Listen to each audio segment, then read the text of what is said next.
Ale jeleni, uspívejte se z záběru, ale.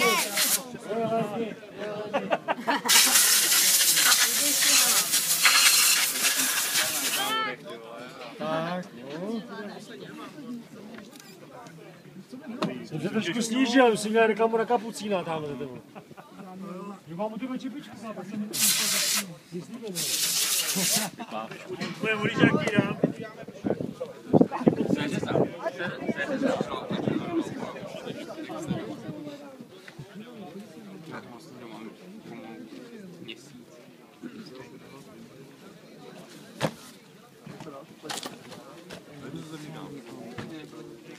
Ještě tady došlo k drobné změně ve skupinách.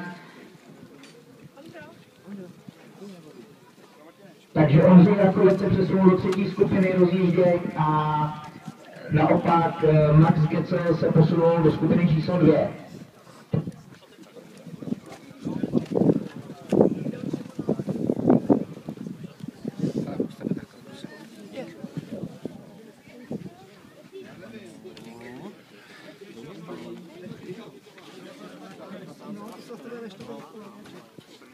Jednu věc, to ještě třeba dokáže, dělení nic 76. Takhle málo. Přijde mi málo. Protože je to první dělání.